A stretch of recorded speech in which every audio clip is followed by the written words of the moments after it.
रोज सकाळी उठल्यावर उशीवर पडलेले केस किंवा कंगवात अडकून असलेले केस आणि आपल्या बाथरूममध्ये पडलेले केस हे बघून नेहमी आपल्याला भीती वाटते.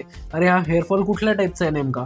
नुसता साधा हेअरफॉल आहे जो ऑटोमॅटिकली बरोबर होऊन जाईल, की मला टक्कल पडण्याची प्रोसेस सुरू झालेली आहे? हाय, मी डॉक्टर संकेत नेते आणि मी तुमच्या या हेअरफॉल जर्नीमध्ये तुमची मदत करायला इथे आहे. तर आज आपण बघणार आहोत की कुठल्या टाईपचे 2 हेअरफॉल असतात. पहिला पॉइंट म्हणजे हेअर फॉल होणं, म्हणजे पुंजके पुंजके पडतायत आपले. आणि दुसऱ्या टाईपचा म्हणजे हेअर थिनिंग होते. बऱ्याचदा हेअर थिनिंगमध्ये खूप केस ॲक्टिव्हली पण पडत नसतात. तर पहिले समजून घेऊया की जेव्हा आपले खूप पुंजके हेअरफॉल पडतायत ते म्हणजे काय.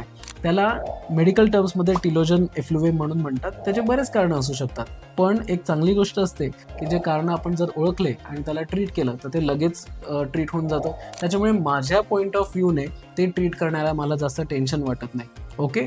पण जेव्हा टक्कल पडण्याची प्रोसेस सुरू होते, म्हणजेच मेल पॅटर्न बोल्डनेस किंवा फिमेल पॅटर्न बोल्डनेस, या प्रोसेसमध्ये काय होत असतं, एक जो छान हेअर असतो तो पूर्ण त्याची लाईफ सायकल कंप्लीट करतो. आता लाईफ सायकल म्हणजे काय? हेअर सुद्धा एक छोटा बाळ असतो, मोठा होतो, म्हातारा होतो आणि मग तो पडतो. ही त्याची पूर्ण सायकल असते.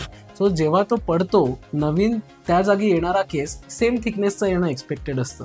पण जेनेटिक्समुळे किंवा इतर दुसऱ्या कारणांमुळे, DHT सेन्सिटिव्हिटीमुळे हा जो पडणारा केस असतो, नवीन जो येतो ना, तो आधीपेक्षा येतो थिन. तो पडतो, अजून येतो त्याच्यापेक्षा थिन. असं ही कंटिन्युअस प्रोसेस चालू राहते आणि एका पॉईंटला केसच येत नाही. पण त्या पॉईंटला ॲक्टिव्ह रूट्स असतात खाली, पण तो केसच देत नाही. त्याच्यानंतर ते रूटसुद्धा अर्धमेलं होतं आणि एका पॉईंटला तिथे रूटसुद्धा राहत नाही. आणि मग त्यावेळेस आपल्याला फक्त ऑप्शन राहतो हेअर ट्रान्सप्लांटचा. त्याच्यामुळे जोपर्यंत आपले रूट्स ॲक्टिव्ह आहेत आणि जोपर्यंत आपले पातळ केस आहेत, त्यांना आपण कसं त्या मोठ्या केसांपर्यंत न्यायचं आहे तेच आपल्याला नीट बघायचं आहे. त्याच्यामुळे मेन तुम्हाला असेसमेंट गरजेची असते की आपल्याला कुठल्या टाईपचा हेअरफॉल आहे. त्याच्यामुळे दरवेळेस आपण जस्ट हेअरफॉल झाला की लवकरात लवकर असेसमेंट करायची गरज असते, कारण नुसते पुंजके पडत चालले तर कधीही हा दुसऱ्या टाईपचा हेअरफॉल ट्रिगर होऊ शकतो. त्याच्यामुळे आता सुद्धा तुम्हाला हेअरफॉल होत असेल तर तुम्ही लवकरात लवकर असेसमेंट करून घ्या की कुठला टाईप आहे, मूळ कारण काय आहे, तरच त्याच्यावर आपल्याला काम करता येणार आहे. आणि हो, हा व्हिडिओ तुम्ही लवकरात लवकर त्यांच्यासोबत शेअर करा की जे आता आजकालच्या याच्यामध्ये हेअरफॉलबद्दल त्रस्त आहेत.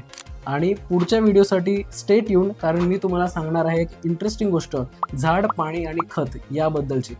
असं हे गोष्ट आपल्या हेअरबद्दल कशी लागू होते पुढच्या व्हिडिओमध्ये बघा.